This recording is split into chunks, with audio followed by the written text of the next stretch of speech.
Thanks for joining me here today. My name is Tobi Ajila, and today I'll be talking to you about fast startup with Checkpoint and Restore. So a little bit about myself. I'm a developer on the OpenJ9 team. So my focus is on the runtime component of the JVM. I work on JVMs. So for those who don't know what OpenJ9 is, OpenJ9 is an open source JVM. It is part of the Eclipse Foundation. So it's based on the previous closed source IBM J9 JVM dating back from the 90s. So the OpenJ9 source code is out there on Eclipse. It has a EPL v2 license. All that means it's very easy and open for anyone who wants to contribute. Now there is a downstream JVM called Semru Runtimes, which is based on OpenJ9. And so that is IBM's offering of the OpenJ9 technology. So in order to get binaries, you can just go to the Adoptio marketplace and you can download it there. All right, so now that we're done with introductions, we'll take a look at the presentation overview. So today I want to talk about a few things. First of all, why do we need fast startup? Why does it matter? Next, we'll look at some of the existing techniques used to improve JVM startup. And then we'll look at CRIU and how this provides an alternative. And after, we'll take a look at how CRIU is used with OpenJ9 to improve startup time. And lastly, we'll look at some of the challenges, but also some of the solutions with this approach. All right, so why does startup matter? Well, to answer this question, we first have to look at how applications are being run today. So in recent years, there's an increasing trend to run more of your workloads in the cloud. So a lot of people are using public clouds like AWS, Azure, Google Cloud, IBM Cloud, et cetera. So it's becoming increasingly more rare for developers to host applications on their own machines. And this is because cloud computing offers many benefits. The flexibility of increasing your capacity. And the biggest benefit is it decouples the task of maintaining hardware and developing software. So if you own a business, you can focus on writing code, and you don't have to worry about the IT infrastructure and things like that. So now there are some concerns with cloud computing with respect to security. But the general consensus is that cloud computing is a beneficial approach. All right. So cloud providers typically offer a pay-per-use pricing model. So that is, you pay for the resources you use times the amount of time you use it for. So resources are typically things like CPU, memory, and disk space. So if you're worried about costs, it's in your best interest to use as few resources as required to handle the current task. The same applies for those deploying on a private cloud. Even though you own the machines, you still have to pay for electricity. So you have to be careful there as well. Economics aside, being efficient with computing resource is very important from an environmental perspective. These days, carbon usage is coming under increased scrutiny. So a lot of companies are trying to minimize their footprint. There is a survey done in 2020 in the US, showed that 1.8% of total energy used that year was due to data centers, and they expect this number to increase as time goes on. So only using machine resources when you need them is important for minimizing footprint.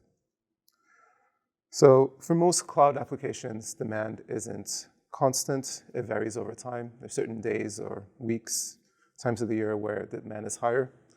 So as an example, Black Friday or Boxing Day, Prime Day, or any other capitalist holiday, one can imagine the demand will be higher on those days in comparison to other days. So using a deployment strategy that can dynamically scale is important if you want to minimize your resource usage. So this can be done with scale to zero approaches. That is, when your demand increases, you scale up your capacity, and when demand reduces, you scale down your capacity. And a lot of people are adopting this approach. technologies like Knative and OpenFast have support for this. So having a policy that can scale to zero is good for your wallet and the planet. So scale to zero is great, but it can be a problem if low latency is required for your application. So this is typically the case for end user applications like e-commerce, streaming, social media, etc. If you're hosting an application with a JVM-based app server like Liberty, Quarkus, or Spring, then in many cases, the latency cost is proportional to the JVM startup time. So every time you spin up a new instance to meet the increased demand, the JVM startup time is part of that latency that users may notice. So this is why startup time is very important, and minimizing startup time can greatly improve user experience. So what can we do to improve JVM startup? So next, I'm going to discuss some solutions that are currently being looked at by the industry to improve startup time, and I'll discuss their pros and cons. So the first approach to improving startup time is class metadata caching. Essentially, what this is when the JVM loads classes or compiles methods, there's intermediate data that's used internally. And so with this approach, you're caching that intermediate state so that you can, you don't have to recreate it on subsequent runs. You can use that intermediate state to load the classes faster, compile methods faster, etc. So on OpenJ9, we've got a thing called shared class cache with dynamic AOT. So the shared class cache means we save the class metadata, so class loading is faster on subsequent runs. And the dynamic AOT makes it easier for the JIT to compile methods. So the benefits of this approach is that it is probably the easiest way to get a startup boost. All you have to do is enable it. You only need code changes if you're writing a custom class loader that's doing something complicated, but otherwise, no code changes are needed. It just works. And because it's a JVM, all your code just works as it always does. The drawbacks are that the startup gains using this approach is fairly modest in comparison to some of the other approaches I'll show today. It's still really good. So like with OpenLiberty PingPerf, you can start up the server in less than a second, so around 900 milliseconds. So it's typically about a 50% startup improvement for smaller applications, less for larger applications. So another approach is static compilation. So this has been quite popular in recent years. So with a typical JVM, a big chunk of startup time is taken by loading classes, running static initializers, etc. When you statically compile the application, you're essentially doing all that initialization at compile time. So a popular example of this is Graal native image, which can be used to generate a native image of the JVM application. So this means that you have to do a full analysis of the application when you compile it, and then put everything that's required in the image. So the benefits of this approach is that you can achieve very fast startup times. You can get under 100 milliseconds with some small Quarkus apps. And because it's doing a full analysis of the application, it can strip out the parts that it doesn't need. So all code paths that aren't reachable, it'll take that out. And so the result is your image tends to be very small. So it's good on disk footprint. Now, some of the drawbacks are related to the positives. Because you have to do this closed world analysis, it places restrictions on some of the dynamic capabilities that you have today with JVMs. So things like dynamic class loading, reflection, just picking up code and running it. You can't really do that with static compilation because the compiler needs to know everything you're going to run at compile time. So this might mean that you likely have to rewrite parts of your application if you want to use this on existing applications. In some cases, it may not work if you're depending on a lot of third-party libraries and they don't support native image, then you're out of luck in those cases. So with this approach, there's a higher barrier to adoption. It suits newer apps better than existing applications. Another downside is that you have very long build times because you are compiling everything. So it's a little slower for building. And another downside is that everything is done at compile time. So JVMs today, they use the runtime information to do profile-guided optimizations. And the result is that you get very fast peak throughput performance because at runtime you have more information about the application than you do at compile time. And so this informs the optimizations that are done. With native image, you don't have any benefit of runtime information. So the result is that peak throughput with native image is actually, often cases can be measured to be less than with a JVM. So that's one thing to be aware of. The other thing is that JVMs have, tried and tested GCs. And so it can also be measured that at peak load, a JDK will use less memory than a native image. So this kind of describes some of the pros and cons with using a native image. So the approach I'm going to describe today is called checkpoint and restore. This is a third alternative. And a quick summary is basically you start the application, you save its state after initialization, and then when you want to actually deploy it, you just resume it. So you're kind of fast forwarding past the initialization phase. So the benefits of this approach is that you get very fast startup times. Probably not as fast as static compilation, but very close. So with Liberty ping perf, you can start up in around 100 milliseconds, which is only, a few milliseconds slower than native image. But the nice benefit is that you're still running with a JVM. So there's no impact to peak performance. You still have the same GCs, the same dynamic compiler. So no impacts to performance there. And you have all the capabilities of a regular JVM. So dynamic class loading, reflection, et cetera, all that stuff works. So the benefit is that there's less of a barrier for adoption. It's highly likely that your code will just work. Some of the drawbacks are that it is larger in terms of disk footprint in comparison to native image. As I said, it is a JVM. And in addition, you need the image of the process itself. However, with things like shared class cache, if you're deploying multiple JVMs, we do share part of the memory between the JVMs. So like class data memory, read-only parts are shared. So in some cases, you can actually end up with less footprints with class sharing. There are some code changes, but this is likely less complicated than static compilation because it is a JVM. So there are some things that you have to do in order to set up a checkpoint restore, and we'll look at some examples. But for the most part, the goal here is to make it as simple as possible. So what we're doing with checkpoint restore is we're trying to achieve something in between static compilation and the more traditional class metadata caching. So we want the startup performance of static compilation, but we don't want to sacrifice any of the capabilities that you do with static compilation. So in order to checkpoint a JVM, we need a mechanism that can suspend and serialize the process and then resume that state later on. So while it's possible to do this completely in the JVM, it is a considerable amount of work to track OS resources. So we decided to start with CRIU, and I'll talk about that next. So CRIU, it stands for Checkpoint Restore and User Space. So it's a project that began officially in 2012. It actually started in 2005 under a different name. In 2005, it was still Checkpoint Restore in kernel space. In 2012, the redesign happened, and they moved it to user space.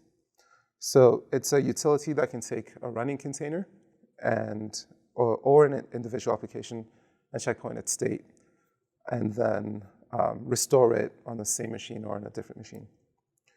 So we'll look at how it actually works.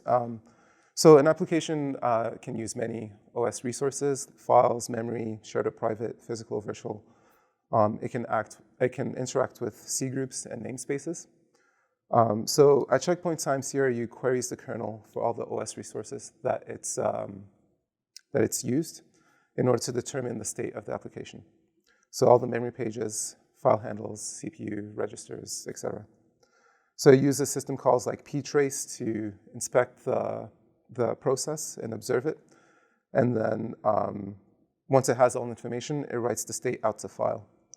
At restore time, it's going to replay all the system calls that were used to create that state initially and map back the memory, the register values, etc.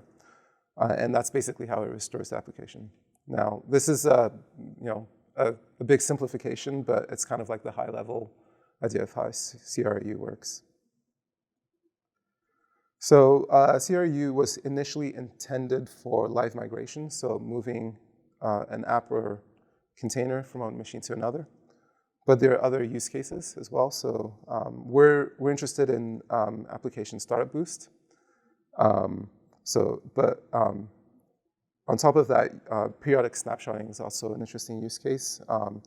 With a lot of high-performance computing workloads, these are long-running jobs that take a while. And so periodic snapshots helps for fault tolerance. So there's a problem, you roll back to the last snapshot instead of starting from the beginning. It can also help with debugging. So this lets developers capture the state exactly as it was when the problem was happening. So you can think of it as a core file that you can run. So how does OpenJ9 CRU support improve startup performance? So OpenJ9 CRU support is a JVM feature that enables users to take advantage of CRU capabilities from Java code. So it offers a simple API to use and only requires that you have CRU installed on your machine. But it's more than an API. The goal of this feature is to make it easy for you to migrate your application to checkpoint restore with minimal changes. So the JVM offers support to make that happen. And we'll look at some examples as to why you need additional support. But first, we'll start with the API. So it's a fairly simple API. It uses a builder pattern to set up the CRU support instance. So the method at the top is how you create the instance. The other two methods, so is CRU support enabled? That just queries whether you have libcru installed and if you have provided the correct command line option to enable it. The is checkpoint allowed? That just answers if you're allowed to take a checkpoint. And we'll see later why you actually need to know that. In the middle are methods that correspond with CRU functions. For the most part, they're one-to-one. But they're done in the Java way, so you don't have to worry about the conversion from Java to C types. And at the bottom is extended support for things like hooks and environment variables. And these are things to make the transition to a checkpoint restore app much more seamless. And we'll look at some examples with those later. And the very last one there is checkpoint JVM. So we'll take a look at the workflow, how this actually works in practice. So in a typical application run, you have your JVM startup. So this includes starting the JVM itself, so loading all the shared libraries, initializing them, initializing the memory manager, et cetera. And then you'll load some JCL classes, run initializers, and then you load the application and initialize the classes there, et cetera. Once you're done all of that, then your application is ready. So here's kind of a visual representation of what that looks like. It's not to scale, but it's just an illustration. So here's how you would use the API. Essentially, in your build phase, this is similar to a compile step if you're using native image. So the application is run as it normally would be, and then you would trigger a checkpoint right after initialization is complete. So at this point, you've created your image, and this is what is going to be used in the deploy phase. So when you're ready to deploy your application, then you'd use the CRU utility to restore the image, and the application will resume from where it left off. So as you can see, the startup time when you resume the application is just the amount of time it takes for CRU to restore the image. So you skip all of that initialization and you fast forward to when the application is ready. So next, we'll take a look at a demo.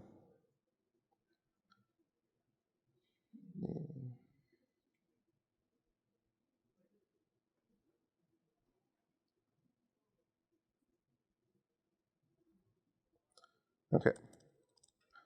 So I set up a container that has everything we need. And so it's got the JDK with CRU support. And so we're just gonna try out a simple demo here. So here's just a file here. It's gonna print start, and then it's gonna print load and initialize classes. And then there are a few sleeps here just to simulate, time being passed as you're loading classes. And then at the end, it's just gonna say application ready. So let's try that out.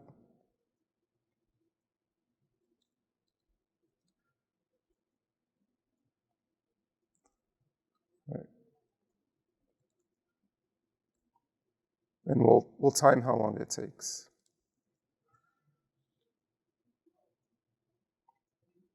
Okay, so 3 seconds, it's what we expected.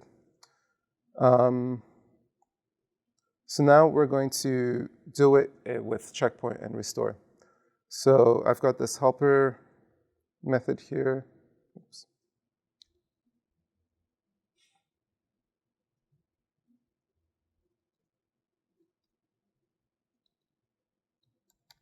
And so what this method is going to do is it's going to query if you have CRU support, and then if so, it's going to create the instance. So this option here, set leave running, basically says, do you want it to continue running after taking a checkpoint? I've selected no. Set shell job is required to let CRU know that you're launching this from the shell. When you launch a job from this shell, it inherits the session ID. And if CRU doesn't know that, there might be issues there because it's not going to checkpoint the shell itself. It just wants to checkpoint the application. So you need that there. Set file locks, similarly, you have to tell CRU that your application is using file locks. The JVM has shared class cache enabled, so there's a file lock associated there. So it's just inform CRU of what resources you're using. And then the rest is just for logging. Okay. So we'll compile that application.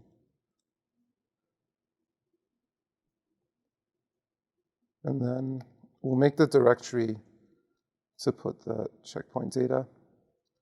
And then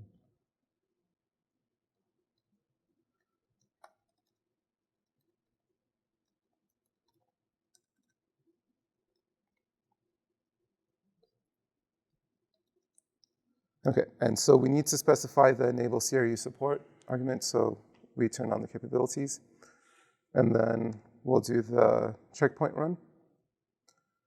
So you can see the message here, killed. That's our call to CRU to freeze the process and persist it. If we look at our checkpoint data, that's basically the process image. That's what CRU is outputted as the state of the process. So now we're going to restore the application.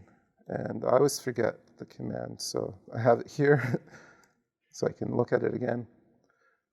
So CRU restore command, basically you tell it where the data is, and then you also have to tell it that you're restoring from a shell job, and then the rest of the stuff there is just for logging. So I'm going to time it just to see how long it takes. And as you can see, it took 65 milliseconds. So we went from 3 seconds to 65 milliseconds.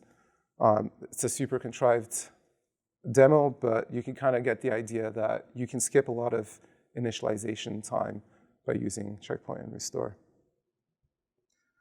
Okay, so now we'll go back to the application. Okay, so yeah, the previous demo was a toy application. We've actually done experimentations with Open Liberty. So Open Liberty has a feature called Instant On that makes use of CRU support. And it essentially does checkpoints at predefined locations. And with Open Liberty, we're able to observe the following startup improvements. So on average, it's about 10x. So the blue bar, that's without the checkpoint restore. The red bar is with it. So you can shrink your startup time drastically using this approach. So there's a talk later today at 2:15 with Yarek. So we'll be talking about this in more detail. So if you're interested in learning how this works at the app server level, please join. Okay. So, that was a pretty easy demo. Seems super straightforward. You might be thinking, what's the big deal? I could do this myself, in the next slides, we're going to look at some of the challenges with this approach. We'll look at some of the caveats that you kind of have to be aware of when doing a checkpoint restore. So the CRU API lets you take a checkpoint and restore it at a different time or a different machine even. And so this is a very powerful tool, as we've seen. It can improve startup time with it. But the issue is that the environment in which the checkpoint is taken may not match the environment in which it's restored. For example, if a JVM is checkpointed at time 0 and you restore it at time 2, then if you have objects that believe it's time 0, that may break the logic if you have time-sensitive logic. There's other challenges when you're restoring on a different machine. If there's some classes that look at the number of CPUs, fork join pool, for example, if you set up your pool such that it's based on the number of CPUs you have, if at checkpoint you had 8 CPUs and at restore you have 2, that could be a problem as well. So things like CPU, memory, these things change between checkpoint and restore environments. There's also networking challenges. If you're caching a host name or a port address and you restore on a different machine, you can see how that wouldn't work out so well. So this is why it's important to have some JVM support when taking a checkpoint. The JVM is best positioned to compensate for the differences between the checkpoint environment and the restore environment. And so without this support, a lot of things would break, and it might be subtle breakages, which is even harder to fix because that means you spend a lot of time investigating where the bugs are coming from. So with the OpenGenI CRU support, we want to compensate for the differences. Effectively, we want to make it such that your application runs as if it wasn't doing checkpoint restore. It runs as if it was just being run normally. So we're going to look at some examples.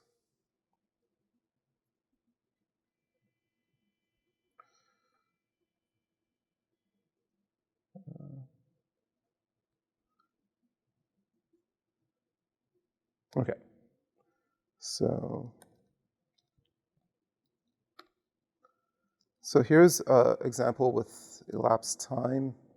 Again, it's a fairly simple contrived example, but what we're doing here is we're going to record the start time, and then we're going to continue sleeping until we've reached 10 seconds.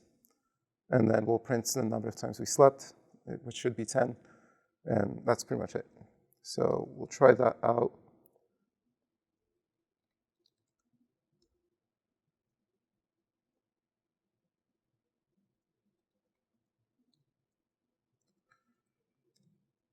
Okay, so that's going to go on. A couple more seconds. All right, so it worked exactly as expected. So now we're going to try this out with checkpoint restore.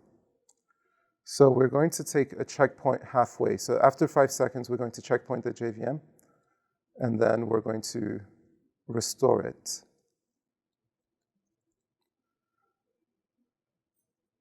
Recompile that.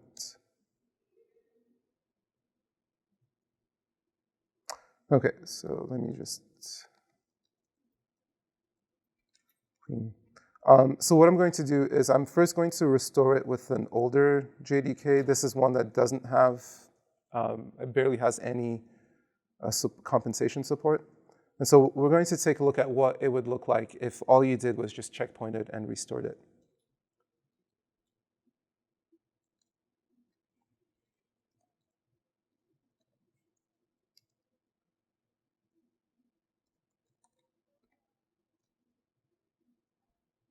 Okay. So we're doing the checkpoint run. Okay, and now we'll restore it. I'll just run the restore script and I have to type it again.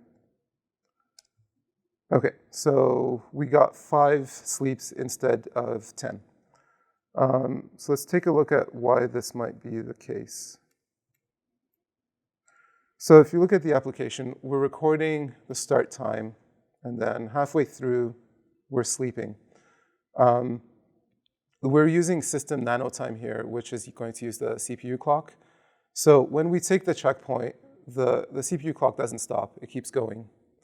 And so when we restore it, there's a time in between the checkpoint and the restore that this application does not compensate for. So what happens is that when we restore, we do this check over here again, and we're already past 10 seconds. That's why it stopped immediately. So these are some of the challenges that you might have. The applications are not written with the expectation that you might stop halfway for like an hour or a day or two and then resume. So stuff like that can easily break your code. So we're going to take a look at how this is done with a JVM with some checkpoint restore support and see how that handles it. So we'll do the checkpoint run, and then we'll restore it. And you can see it's already it's working as it should. So number of sleeps 10. And so what's happening is that with CRU support, when we take a checkpoint, we record when the checkpoint was taken.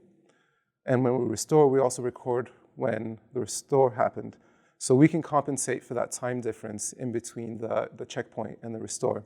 And so APIs like system nanotime, which are used to calculate lapse time, they just continue to work as if you didn't take a checkpoint at all. And that's the goal. We want to make it seamless. We want applications to just work as they normally would. Okay, so we'll look at another example. This one is with timers. So again, it's a fairly simple example. We're going to create 10 timers, but we're going to stagger your creation. So we'll create one timer and then sleep for a second, create another timer, sleep for a second. And the timers are going to fire off a message every 10 seconds. So the effect is that every second you should see a message. So we'll take a look.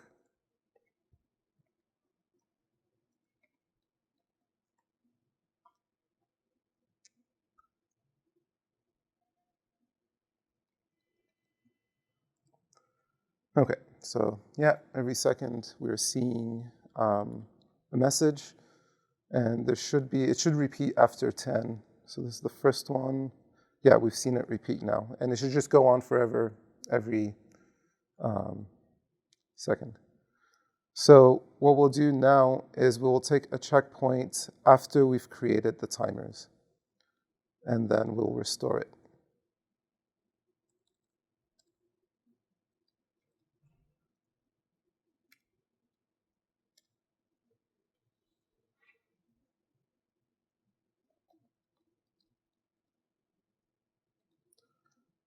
Okay, so now we're going to try this with the old JDK, see what would happen.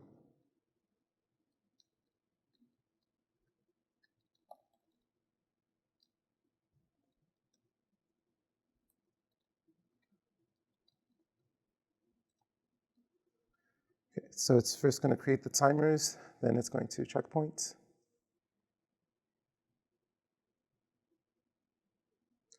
All right, so now we're going to restore it. Going to wait a few seconds and you'll see it'll make the demo a bit more compelling. Okay, now I restored, and we see that all the events were fired all at once, and they're not staggered anymore. We'll wait a few more seconds, again, all at once, and they're not staggered anymore. So let's take a look at why that's happening. So as you might imagine, the problem is the same thing. When you create a timer and you schedule it, the way it works is that it looks at the time it basically adds the period to the current time to determine the time it's going to fire the event again. And so when we take a checkpoint, the process is not active. And then when we restore it, the time it's checking for, it's already in the past. So all the timers, they've already passed that point, and so they just fire immediately. And then what happens is it computes another 10 seconds from that same starting point. So we started off with a cascade every 1 second. Effectively, what we got with the restore is that it just, they all lined up again because they had gone beyond the next time event. So these are some of the problems that you would have without JVM support. So we're going to take a look at how it works with the updated JVM.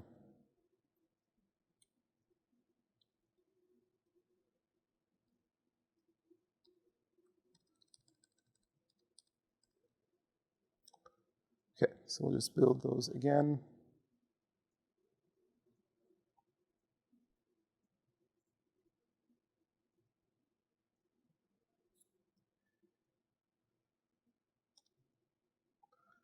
And you can see it's working as it should. When you compensate for the time differences between the checkpoint and restore, then the API functions as though you didn't take a checkpoint and restore. So that's just another way of saying, of demonstrating the same issue with a different example. Okay, so yeah, also you'll notice I used nanotime for the first example rather than current time millis. Current time millis is UTC time, so that's your clock time. We don't fix up clock time because we cannot infer whether you're using it for the purposes of calculating elapsed time or if you actually want to know what the actual time is. So for this reason, it's important to use things like nanotime for computing elapsed time. Okay, so while the previous slide is concerned about things that change in the environment, in this slide we'll talk about things that do not change in the JVM. So there are certain algorithms that rely on randomness to function properly. These are often related to security algorithms. So secure random is an example. So you have a seed value in it. You want this to be unique each time you restore the JVM. If you create a checkpoint and restore it multiple times, if the seed is the same, then this could be a major security flaw. So it's important that for APIs that need it, you're able to provide uniqueness when restoring the JVM. So we'll take a look at an example.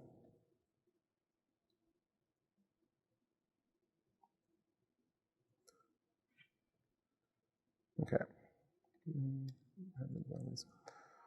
So this is a pretty simple app.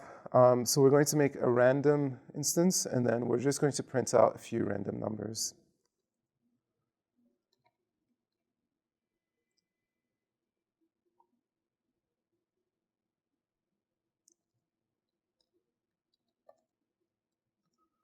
Right, okay, so we got random numbers. If we do this again, we'll get different numbers each time, and that's what we expect, because random should be random. So let's take a checkpoint right after we've printed the first random number.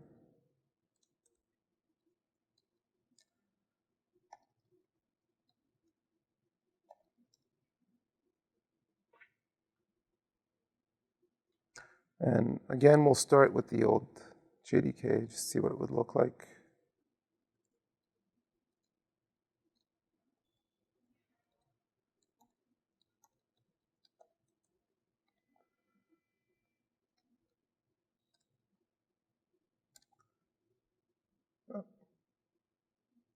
didn't do that properly.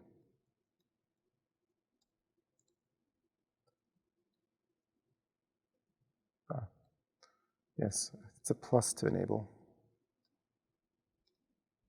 Okay, so now we'll restore that.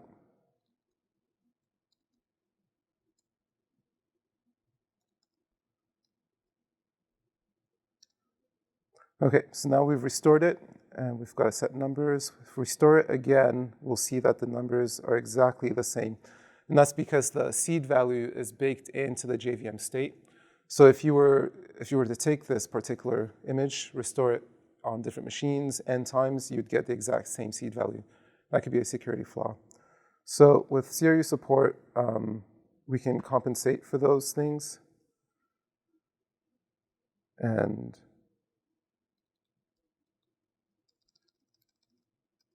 show how that works. So with CRU support, we reseed all the instances that require uniqueness so that each time you restore, you end up with different numbers. Okay.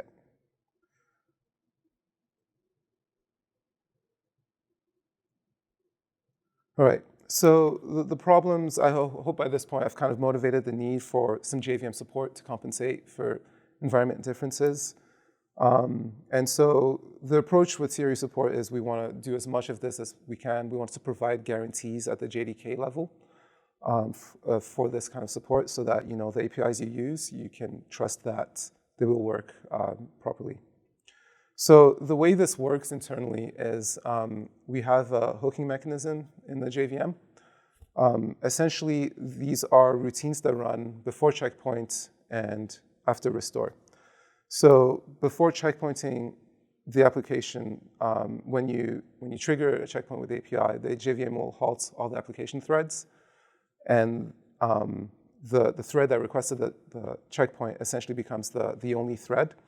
And so that thread is going to run all the hooks in order to capture the data and prepare it properly so that it can be restored on after a checkpoint.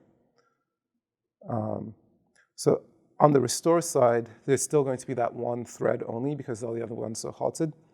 So that thread is going to basically fix up the state in the manner such that it compensates for the environment differences. So now there are some cases where, as a JVM developer, we don't know what your application is doing. And so, you may have something in your application that needs to be fixed up. And for these cases, we have APIs that enable you to register your own hooks so that you can fix up your own application logic to compensate for the differences as well. So these hooks are run along with JVM hooks. So the way it works is that the application hooks are run first, then JVM hooks. That's on the checkpoint side. On the restore side, it's the opposite. So the JVM hooks are run first, then the application hooks. So with these hooks, there is a challenge that you might change the state in a way that's incompatible. So that's kind of a risk that you have to be aware of when you're using these. But for the most part, these are tools that you can use to compensate for the environment differences. Okay, so now the JVM has a dynamic compiler, a just-in-time compiler. And so it compiles and optimizes code at runtime so you can get the peak performance that you want. It often takes into account the machine capabilities. So it looks at the machine you're running on, it looks at the features that are available. So what kind of CPU you're running on, do you have vector capabilities, AVX2 or AVX512, et cetera. And it looks at that so that it can use the best instructions for performance. Now, with checkpoint restore, there's a possibility that you'll take a checkpoint on a machine with a lot of the newest and greatest CPU features, and then you'll restore it on an older machine without those features. So because of this possibility, we have to be very conservative when we enable CRU supports because we don't know which machine the JVM is going to be restored on. So now this is less than ideal because it means you don't you don't get to benefit from the hardware on the machine. So we've introduced an option that basically says this application is only going to be checkpointed once. So what this means is that when we do the checkpoint run, we're very conservative, which is fine because it's a checkpoint run. That's basically what you're doing at your build phase. And with this option, at restore time, we know that we're not going to checkpoint the JVM again. So we're no longer conservative. We're going to look at the restore machine, and we're going to leverage all the CPU capabilities that it has. So we've recently made this option default, as we believe this is probably the mode most users will run in. So earlier I talked about an API that says is checkpoint allowed. The reason for that API is that you can query whether you're allowed to take any more checkpoints. So if this option is enabled, then after you've done the first checkpoint, it's going to say, no, you can't do any more checkpoints. But if you disable it, then you can take as many checkpoints as you like. Okay, so one of the biggest challenges with this approach is figuring out where to checkpoint. So the later you take a checkpoint, the more benefit you'll get at startup. But it also means that the more things you likely have to fix up because you've probably made more instances, and this introduces more areas that may potentially have adverse effects when the environment changes. The earlier you take the checkpoint, the less likely those things are to happen, but also the less startup gain you'll get. With app servers like Liberty, with the Liberty Instant On feature, it's not so much of an issue because they are predefined checkpoint positions. So it's an easier problem to handle because that stuff has been, most of it has been handled by the app server itself. Yeah. So this is work in progress. So we're currently developing this. We aim to have something more or less finalized sometime next year. But until then, we're still doing more experimentation. So the next steps we have is to address some of the challenges. So in the previous slide, I talked about figuring out what to checkpoint. We want to introduce a tool that will help you make that decision by showing you the benefits of each checkpoint position. So the kind of startup gain you can get, but also the amount of objects that you have to fix up. So that will kind of help you make a decision there. There are other things with respect to debugging that we're still working on. So with the existing JWP agents, you can do suspend on start. But with checkpoint restore, what you really want is suspend on restore. So that's something that we're looking at to see if we can provide the same debugging capabilities in a checkpoint restore kind of workflow. So we need to address those challenges. We also want to finalize the API. So we've started off very conservative. We've given broad tools to help out with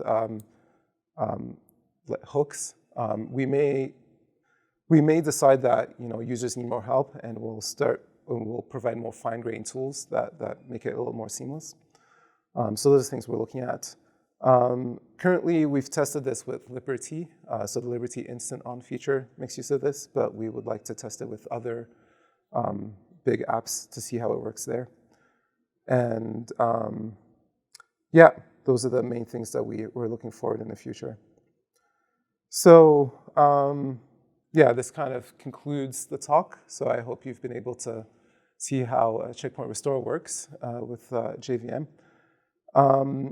All the demos I showed, you can find information on this link over here. And then the first link, just kind of a summary of what I talked about, why we're doing this, why startup is important, and why CRU is a good approach. So the first two links, if you want more resources, you can look at. The third link is a link to OpenJ9, just so if you're interested in the project itself, you can find some more information there. And then the fourth link is a link to the CRU, to the semi-root binary with CRU support. So that was the JDK I was using for the demo. So you can access it there. And then the last one is a link to CRU if you just want more information on CRU itself. So like I said, I do have another talk today at 2:15. It'll be downstairs. And so Yarek and I will be talking about, we'll talk about a few things, but we'll touch upon Liberty Instant On, and it's going to show how this feature is used with the Liberty App Server. So you'll get some more demos on how this works with a real application. So yeah, thanks for joining my talk, and I think I could take a few questions. Yeah. So what I see, like when application startup, we are like making the connection to a database and all. Mm-hmm. So we are doing the connection pooling and all these stuff. So that is taking pretty much time to like while the application boot up and all. So do we have any provision in the CRI support that we can checkpoint or like we can store that in connection pooling information or like database connection, and later we can restore the same connection or like that? So you're talking about in your application startup, you have live connections to a database. Yeah. So CRU support does the CRU API itself does support checkpointing with live connections. If you're just using the J9 CRU support, you can do that because there's an option to persist TCP connections. So you just toggle that and it'll work. With the Liberty one, because that one is more predetermined, the way it's done there, the checkpoint is done before any open connections, just for simplification, because on the restore side, you can't be certain that you'll be able to reestablish that connection, basically. So the answer is yes, you can do it, but it is tricky, and it could be a cause for problems doing that. Yeah. Yeah.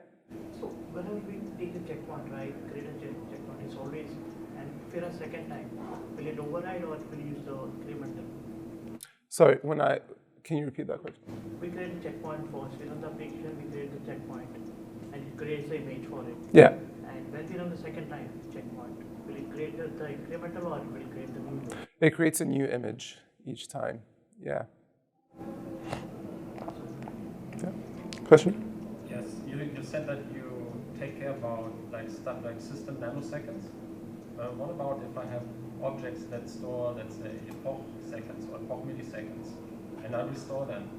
I have to take care about the delta between checkpoint and restore on my own, using this before checkpoint and after restore stuff? Yeah.